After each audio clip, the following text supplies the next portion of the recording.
Ruth Ash gripped the handle of the heavy iron skillet until her knuckles turned the color of bleached bone. But it wasn't the weight of the metal that made her hands shake. In the suffocating silence of the kitchen, the rhythmic, heavy thud of her father's boots on the floorboards above sounded like a countdown.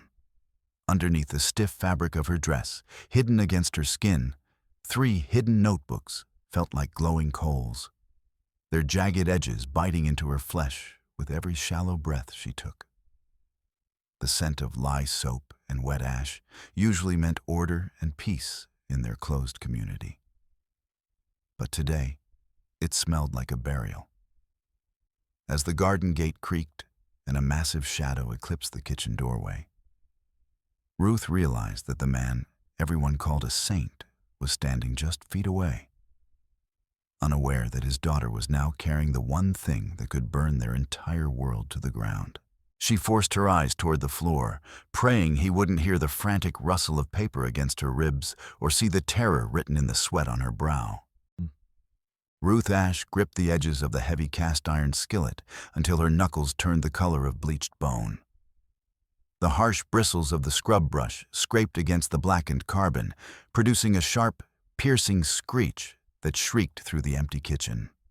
She scoured the metal with a rhythmic, desperate violence, the friction generating a dull throb in her palms that pulsed in time with her racing heart. The acrid scent of lye soap and wet ash clogged her nostrils, a suffocating veil that sought to extinguish the faint, lingering ghost of dried lavender that had always drifted from Martha's dresses. When the skillet finally shone with a cold, mocking luster, Ruth moved to the wooden countertop. She rubbed wax into the deep gouges of the grain with such ferocity it seemed she intended to sand away the very floorboards, to erase every physical trace of the agonizing weeks since the funeral. Beads of sweat rolled down her temples, stinging her eyes and mingling with the salt of tears she refused to shed. She clamped her jaw shut, the muscles in her face aching, denying herself even a single audible sob of grief while the house watched her with its silent, judgmental walls. Isaac stood at the head of the long oak table, his large, calloused palms bearing down on the darkened wood like twin millstones. The flickering light of a single tallow candle carved deep, hollow shadows into his sharp cheekbones and emphasized the severe, uncompromising downward curve of his thin lips. Below him, the younger children sat paralyzed, their small frames rigid with a terror that made their shallow breathing the only sound in the room. Isaac's voice rumbled through the rafters, a low tectonic vibration as he recited psalms concerning the virtue of submission and the divine fire reserved for the wayward. When the youngest boy's elbow twitched, sending a ceramic mug clattering an inch across the wood, the recitation cut off instantly. A glacial silence descended, more suffocating than the heat of the stove. Isaac's gaze, dark and predatory, traveled slowly from face to face, noting the slightest tremor in a hand or a stray wrinkle in a mourning garment. He demanded spines remain as straight as iron rods, and eyes be cast toward the floor, transforming the evening prayer into a wordless ordeal of discipline that stripped the spirit bare. Ruth slipped into the pantry, where the air tasted of ancient dust, desiccated herbs, and the sour tang of old leather. In the furthest, darkest corner, buried beneath a mound of coarse burlap sacks that smelled of damp earth, lay the forged iron frame of Martha's trunk. The cold metal bit into Ruth's fingertips as she brushed against the massive padlock. Her heart hammered against her ribs, a frantic bird trapped in a cage, while her fingers searched behind the doorframe for the hidden key. She paused, ear pressed to the wood, tracking the heavy, rhythmic thud of Isaac's boots as he crossed the yard outside. With a low, mournful groan, the ungreased hinges yielded, revealing the dark maw of the chest. Ruth plunged her hands into the soft, folded fabrics of Martha's woolen shawls, her fingers treading through the layers of a past that Isaac had commanded be forgotten, sealed and struck from the record of the living. Ruth pulled the final woolen wrap from the trunk and felt a strange resistance. The bottom of the chest sat unnaturally high. Her fingertips traced the perimeter of the interior until they caught on a microscopic notch in the wood. With a dry, brittle snap, a false floorboard gave way, revealing a narrow, secret cavity. Tucked inside were 3 notebooks bound in coarse gray paper, their edges frayed. Ruth lifted one with a reverence bordering on fear. The paper felt fragile and desiccated, like a leaf long dead, but preserved by some dark magic. Martha's cramped, bird-like script filled every inch of the pages, the lines slanting downward as if burdened by their own weight, occasionally blurred by the yellowed stains of old water. Ruth clutched the notebooks to her chest, the sharp corners digging into her skin, as the faint scent of ink and long-buried anxiety rose from the paper. A secret history hidden from Isaac's suffocating reach. Ruth dropped to her knees on the dusty floor of the pantry and cracked open the first volume. The very first words Martha had scratched into the paper caused the blood in Ruth's veins to turn to slush. Martha described the sub-zero tone Isaac used to flay her spirit for every minor domestic lapse, and the terrifying weight of his hand. A hand that left bruises in places the community's prying eyes would never see. Ruth read of nights Martha spent shivering in the locked root cellar as penance for a perceived lack of religious fervor. Every sentence breathed with the quiet, rhythmic horror of a woman who had become a ghost in her own home long before her heart stopped. Ruth saw the warped pages where tears had once fallen and dried, and she realized that the pious, saintly mask Isaac had worn for decades was nothing but a shroud, expertly stitched to hide the wreckage of the woman he claimed to cherish. A sudden, sharp rasp of the garden gate and the heavy, unmistakable stomp of Isaac's boots on the porch steps shattered the silence. Ruth jolted, the notebooks nearly slipping from her trembling grasp. There was no time to replace the false bottom or reorganize the shawls. With a frantic, clumsy speed, she slammed the lid of the trunk, the heavy lock clicking with the finality of a gunshot in the small space. She shoved the notebooks under the stiff bodice of her dress, the jagged edges of the paper biting into the soft skin of her abdomen.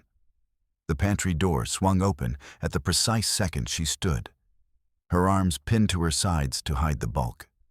Isaac loomed in the doorway, his massive frame eclipsing the light from the kitchen, his eyes narrowing as they scanned the room and Ruth's pale, frozen face for any sign of transgression.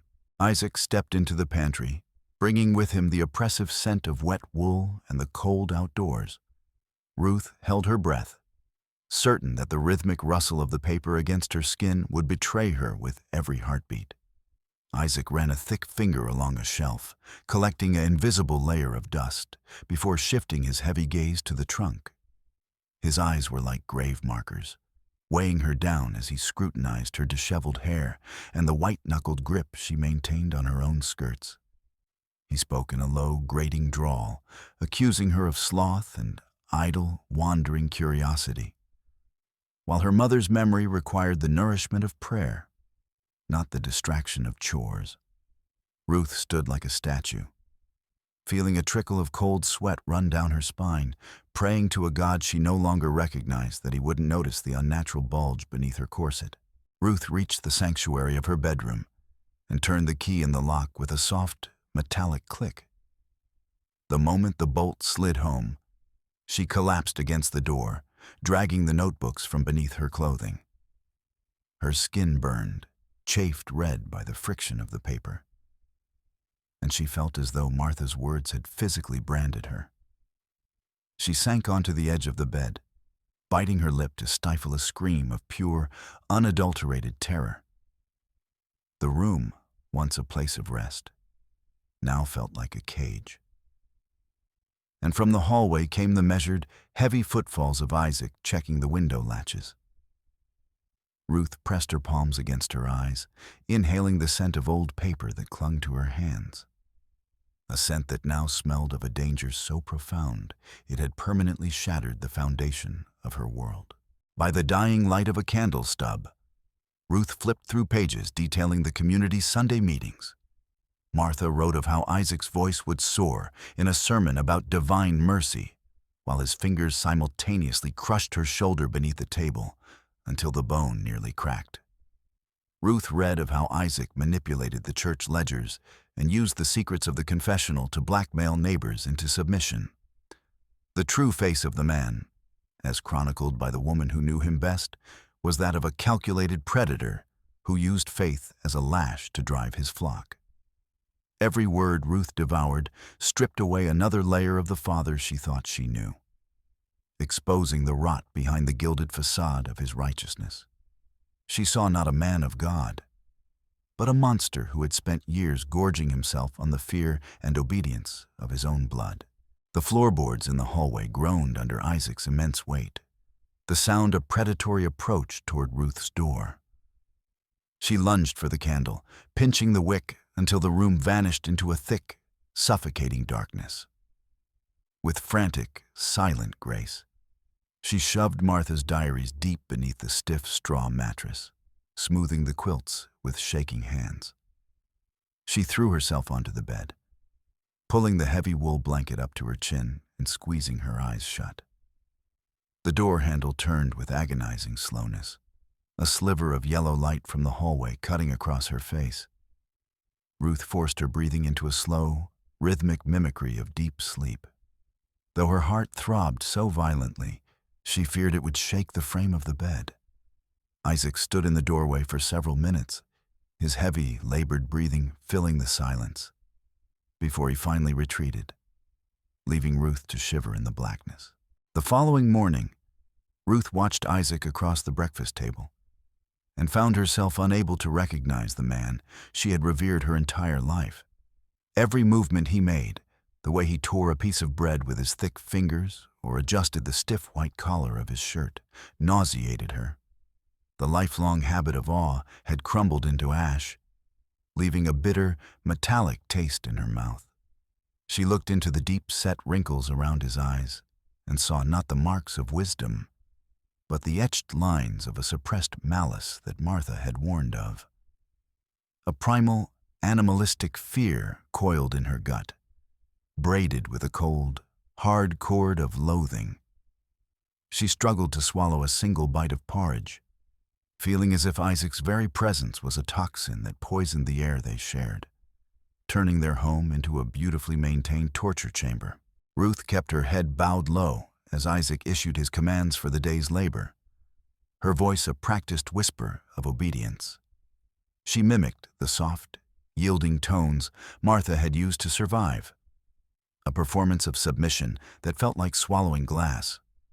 While Isaac spoke of the upcoming memorial dinner and the need for the house to reflect their unshakable faith, Ruth's mind was a storm of calculations. She felt the weight of the diaries hidden upstairs like a physical burden, a secret she had to protect at all costs. Every "yes, Father" she uttered was a lie, a thin veil over the burning desire to scream the truth until the walls cracked. She moved through the morning chores with a mechanical precision, her eyes never meeting his, a shadow of the girl she had been only yesterday. Ruth waited until Isaac's towering silhouette crested the hill and vanished toward the north pasture before she dared to move. The gravel of the driveway crunched beneath her boots, and a biting wind tugged at the edges of her white cap. Inside the barn, the air was thick with the scent of fermented hay and pine tar. Daniel sat on a low stool, his calloused fingers pulling a waxed thread through the heavy leather of a harness with practiced ease. Ruth stopped in the doorway, the notebooks beneath her bodice a cold weight against her skin. She stepped into a shaft of light, filtering through the gaps in the siding, her face pale and set. She drew the diaries from her dress and held them out to her brother. Her fingers trembling so violently, the gray paper rustled like dry leaves in a storm. Daniel dropped his stitching awl, the metal striking the stone floor with a sharp, ringing clatter.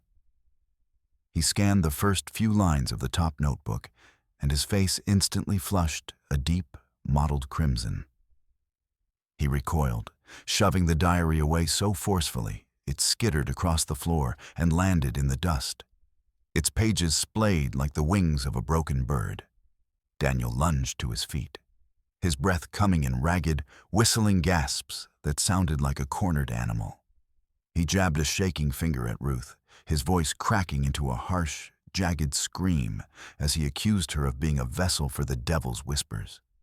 He roared that she had conjured these lies herself to justify her own rebellious spirit, and that no word on those pages could possibly be true of the man who provided their bread and their salvation.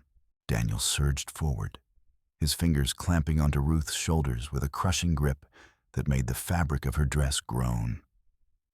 She cried out as her collarbones felt the strain of his fury. He reached for the remaining notebooks she clutched to her chest, his eyes wide and glassy with a frantic, cult-like zeal. He shoved her backward toward the forge in the corner of the barn, where the embers of the branding fire still glowed a dull, angry orange. The radiant heat scorched the back of Ruth's neck as Daniel snarled, demanding she surrender the papers so he could purify the house of this filth with flame. He was prepared to rip the journals from her hands, along with her skin, his need to protect his image of their father overriding every instinct of brotherly love. Ruth dropped low, slipping from his grasp like water, and shoved Daniel in the chest with every ounce of her strength. Caught off balance, he stumbled back, his spine slamming into the heavy oak workbench. Tools cascaded to the floor with a deafening metallic crash, and his elbow caught in the jaws of the heavy iron vise. Ruth didn't wait to see him recover. She bolted for the barn door, the precious records pressed tight against her stomach. The frigid air slapped her face as she burst into the yard. Behind her, Daniel's voice, raw and choked with rage, hurled curses that promised both divine and earthly retribution. She sprinted across the dirt, her heart hammering a frantic rhythm against her ribs, her legs driven by a terror that made the world a blur of gray and brown. The laundry room was a subterranean world of thick steam and the sharp, nose-stinging scent of lye. Sarah was bent over a wooden tub, her arms submerged to the elbows in gray suds, her face flushed a deep pink from the humidity. Ruth burst inside and slammed the heavy wooden bolt home. She lunged for her sister, grabbing Sarah's wet, soapy hand, and began to whisper, the words tumbling out in a frantic, jagged stream. Ruth read aloud the passages, where Martha described sobbing into her pillow until she choked, while Isaac sat in the next room tallying his perceived virtues. Ruth's voice shook as she detailed every invisible scar on their mother's soul recorded in the gray books. She stared into Sarah's eyes, desperately searching for a spark of the same righteous fire that was currently incinerating her own heart. Sarah wrenched her hands from the suds and clamped them over her ears, her eyes squeezed shut so tightly the skin puckered. Soapy water splattered the floorboards as she began to rock back and forth, her body a pendulum of grief. She drowned out Ruth's voice with a low, agonizing moan that rose from deep in her chest. Fat tears tracked through the dampness on Sarah's cheeks. She collapsed onto her knees in the puddle surrounding the tub, begging Ruth to stop, to burn the notebooks in the boiler beneath the linens and never speak of them again. Sarah whimpered that a familiar lie was a mercy compared to a truth that would leave them homeless and broken. To Sarah, the diaries weren't a revelation. They were a death sentence she wasn't strong enough to carry. The sudden, violent thud of the front door, echoing through the house, caused both sisters to freeze. Isaac's heavy, rhythmic footsteps resonated through the floorboards. An impossible sound, given that the sun was still hours from the horizon. His shadow stretched across the frosted glass of the laundry room door, cutting off the weak afternoon light. Ruth felt a needle of ice slide down her spine. The cadence of his walk, deliberate, powerful, and utterly certain, stopped directly outside the door. Sarah pressed a hand over her mouth to stifle a sob, her eyes wide with a paralyzing dread. Ruth looked around the steam-filled room, her mind racing for a hiding place, as the iron door handle began to turn with a slow, agonizing creak of metal against metal. The laundry room door groaned as it was forced open, and Isaac stepped inside, his presence instantly shrinking the room. He smelled of damp earth and a cold, simmering fury. His thick fingers clamped around Ruth's upper arm like an iron shackle, hauling her out of the steam. He dragged her across the yard, her boots barely grazing the frozen mud, the hem of her skirt snagging on the brittle remains of summer weeds. The heavy oak door of the pantry was flung open with a violent crack. Isaac shoved her into the darkness, where the air was thick with the smell of mouse droppings and stale flour. The exterior bolt slid home with a metallic shriek. Isaac's voice, flat and terrifyingly calm, drifted through the wood, informing her that she would remain in the dark, her belly empty, until the memorial hour, so that hunger might wither the seeds of her pride. In the stifling blackness of the pantry, Ruth's fingers searched the floor until they found the rough texture of a burlap sack. She sank onto the cold stone, feeling the dampness seep through her layers of wool. From the hidden pocket of her skirt, she withdrew a bone needle and a spool of heavy thread she had secreted away. Martha's notebooks lay on her lap, their pages rustling like the scales of a snake. Ruth felt for the thick silk lining of her Sunday dress's hem and began to sew. The needle resisted the layers of fabric, each push sending a dull ache into her thumb. Outside, the muffled sound of axes and the clink of fine china reached her. The community was arriving to celebrate the memory of a woman whose true history was currently being stitched into the seams of a daughter's skirt. The iron bolt shrieked, and a blade of harsh, yellow light cut into the pantry. Isaac stood in the frame, a silhouette of absolute authority. He gestured toward a basin of ice water sitting on the threshold. Ruth plunged her face into the freezing liquid, the shock numbing her skin as droplets ran down her neck. Isaac led her to the heavy pewter crucifix mounted in the hallway. The cold metal was pressed against her lips as Isaac demanded a vow of silence before the eyes of the Lord. She kissed the metal, tasting the tang of tin and the salt of her own blood where she had bitten her lip, while Isaac's hand remained clamped on the back of her neck, forcing her head into a posture of absolute, crushing submission. The air in the dining room was thick with the scent of beeswax candles and roasted lamb, a cloying sweetness that made Ruth's stomach churn. The elders sat around the long table, their black coats appearing like voids in the dim light. Their faces, etched with deep, permanent lines of tradition, were as immobile as granite. Sarah was a ghost by the window, her fingers shredding the edge of her apron, her eyes a raw, puffy red. Daniel sat on the very edge of the bench, his shoulders hunched as if expecting a blow, his knuckles white around his spoon. When Ruth entered, a heavy, expectant silence fell over the room, broken only by the rhythmic popping of the cedar logs in the hearth. No one looked at her. They avoided her gaze as if she carried a contagion. Isaac rose slowly, his palms flat on the table, the candlelight reflecting in his dark pupils until they looked like twin embers. His voice, a deep and resonant cello, filled the room as he began to eulogize Martha's unrivaled spirit of gentleness. He spoke of her quiet nature, claiming she had cherished his every word as if it were scripture. The elders nodded in a synchronized, somber rhythm, their shadows dancing on the walls in time with the lie. Isaac called Martha's death a final act of holy submission, a standard for every woman in the room to emulate. Ruth felt the notebooks beneath her skirt pressing against her skin like branding irons, the weight of the truth becoming a physical agony that demanded release. The sudden, violent screech of Ruth's chair against the stone floor made the elders jump.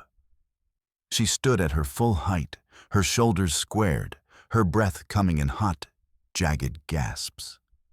Her voice, sharp and brittle as breaking glass, shattered the veneer of Isaac's prayer. She screamed that Martha had never known peace, only a paralyzing terror that had ended her life. The words hung in the air, heavy and suffocating. Isaac froze, the pewter chalice halfway to his lips. His face began to darken, a deep, bruised purple spreading from his neck, and the thick vein in his temple throbbed with a life of its own. Ruth saw Sarah bury her face in her hands, a small, broken figure trying to disappear as the storm broke. The elders exhaled in a collective, hissing gasp of outrage. Ruth lunged for the long, serrated bread knife on the table. The steel caught the firelight as she drove the blade into the thick hem of her own dress. The fabric shrieked as it tore, revealing the gray paper hidden within. She ripped the notebooks from the lining, the threads she had sewn in the dark snapping with a sound like tiny bones breaking. She thrust Martha's diaries into the air, the battered pages fanning out before the stunned guests. Isaac took a step toward her, his fingers curling into predatory claws, his eyes wide with a madness that promised a violence far beyond anything they had seen. Ruth flipped open the first notebook, and her voice, now a roar that shook the rafters, drowned out the rising murmurs of the room. She read of a November night when the sound of Isaac's fist had been louder than the gale outside. She described Martha lying on the kitchen floor, clutching her shattered ribs while Isaac lectured her on the sin of a flickering lamp. Martha's words, raw and bleeding, poured from Ruth's throat, manifesting the hidden horrors of the house. The elders shifted uncomfortably, their stoic expressions cracking into masks of revulsion. Isaac was now a vibrant, pulsing red, his breath a wet, heavy rasp that sounded like a bellows in a forge. Isaac let out a subterranean growl and backhanded a heavy platter of lamb off the table. Shards of white stoneware and grease-slicked meat rained across the floor, staining the black coats of the men. He lunged across the table, overturning heavy oak chairs, his hands reaching for Ruth's throat. She dodged toward the hearth, the heat of the fire licking at her back. She continued to scream Martha's confessions, the secret beatings, the embezzled church funds, the systematic destruction of a human soul. The flames behind her roared, casting Isaac's distorted face into terrifying relief. He tripped over a fallen bench, his roar of frustration joining the cacophony of the room as Ruth clutched the remaining diaries to her chest. The skeletal fingers of the senior elder clamped onto Ruth's shoulders, shaking her until her teeth rattled. He shrieked about demonic possession and the tongue of the serpent, his spittle stinging her eyes. In the chaos, Isaac managed to wrench one of the notebooks from her hand. With a guttural cry, he hurled the diary into the center of the fireplace. Ruth watched, paralyzed, as the orange tongues of flame instantly devoured the delicate script, turning Martha's history into a swirl of gray ash. The room was a vortex of screaming men and crashing furniture, the air thick with the smell of scorched paper and the bitter tang of a family's final, violent dissolution.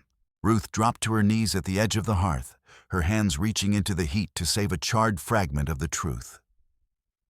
She ignored the blisters forming on her fingertips as Isaac loomed over her, his shadow a mountain of impending doom. He drew back a massive, scarred fist, the muscles in his arm corded and twitching.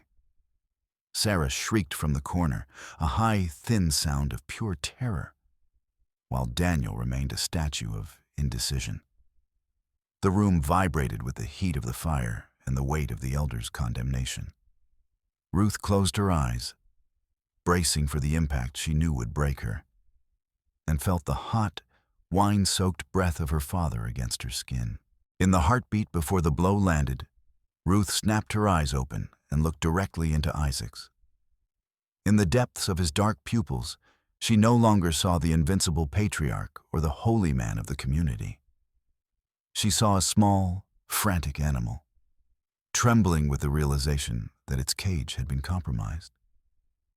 She saw that he feared her, that these fragile, ink-stained pages were more powerful than any weapon he possessed. The realization felt like a shield. Isaac's fist hovered in the air, his fingers trembling, the momentum of his violence stalled by the sheer, unyielding clarity of her defiance. Sarah suddenly lunged from the shadows, her skirts a blur of motion as she threw herself between Ruth and their father. She didn't speak, but her small, shaking frame was an iron wall. A moment later, Elijah, the youngest, stepped forward and gripped Ruth's hand, his small face set in a mask of grim determination. This silent, collective rebellion acted as a physical blow to Isaac.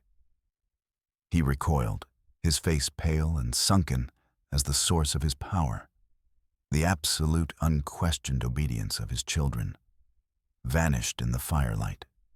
The elders stood in a stunned, silent circle, the authority of the house lying in ruins among the broken china and the cooling meat.